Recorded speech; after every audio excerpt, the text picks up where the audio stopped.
అవార్డుకు విరుద్ధం అంటూ ఫిర్యాదులు అందే వీటిపై జలసంఘాన్ని సంప్రదించండి, వరద జలాల లభ్యతపైన సమగ్రంగా అంచనా వేయండి.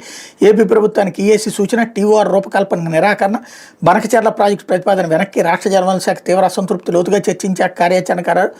పోలవరం బనకచెర్ల అనుసంధాన ప్రాజెక్టు కేంద్రం ఆదిలోని కొర్రివేసింది, ఇందులో అంతర్రాష్ట్ర సమస్యలు ఇమిడి ఉన్నాయని తెలిపింది. 1980 నాటి గోదావరి జల వివాదాలు ట్రిబ్యునల్ ఇచ్చిన అవార్డును ఉల్లంఘించేలా ఉందని పలు ఈమెయిల్స్ ద్వారా ఫిర్యాదులు అందాయని కేంద్ర పర్యావరణ అటవీ శాఖకు చెందిన నిపుణుల మదింపు కమిటీ ఈఏసీ స్పష్టం చేసింది అన్నటువంటి వార్తని హైలైట్ చేశారు. అయితే క్వాంటమ్ ఆవిష్కరణ ఆకాశమే హద్దు అన్నటువంటిది, అట్లాగే బిగుస్తున్న ఉచ్చు, లిక్కర్ స్కామ్లో చెవిరెడ్డి అనుచరుల అరెస్ట్, సిట్ అదుపులో బాలాజీ కుమార్, ఎద్దల నవీన్.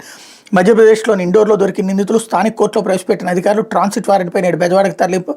ఎన్నికల ముందు 100 కోట్ల తరలింపు. చెవిరెడ్డి అరెస్ట్ తర్వాత అజ్ఞాతంలోకి ఆలయాలు సందర్శిస్తూ నేపాల్ వరకు పరారీ అన్నటువంటి వార్తను హైలైట్ చేశారు. వైసీపీ ప్రభుత్వంలో జరిగిన 3,500 కోట్ల రూపాయల మద్యం కుంభకోణంలో సూత్రధారులు, పాత్రధారులు ఒక్కొక్కరిగా జైలు పాలవుతున్నారు. తాజాగా మాజీ ఎమ్మెల్యే వైసీపీ రాష్ట్ర ప్రధాన కార్యదర్శి చెవిరెడ్డి భాస్కర్ రెడ్డి అనుచరులు 2 అరెస్ట్ చేశారన్నటువంటి వార్తని హైలైట్ చేశారు. అయితే సజ్జలకి చెప్పి మెడికల్ సీట్ ఇప్పిస్తా, 1.2 కోట్లు కేసిన ఆయన సన్నిహితుడు నకిలీ ఆఫర్ లెటర్తో బాధితుడు టోకరా. అడపా ప్రేమ్చంద్పై గుంటూరు ఎస్పీకి ఫిర్యాదు. విజయవాడ పెన్నమనేనిలో సీటుకు 2 కోట్లు డీల్, ఆ తర్వాత ఆ రేటును 4 కోట్లకు పెంచిన ఆయన. బెంగళూరులో సీటు వచ్చినట్టు నకిలీ ఆఫర్ లెటర్ గుట్టు బయటపడడంతో బాధితుడికి బెదిరింపు. వైసీపీ గెలవగానే అంతు చూస్తానంటూ హెచ్చరికలు అన్నటువంటి వార్తని హైలైట్ చేశాడు.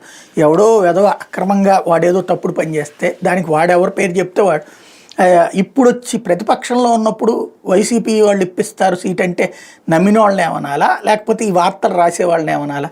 అదే విచిత్రంగా ఉంటుంది అనమాట.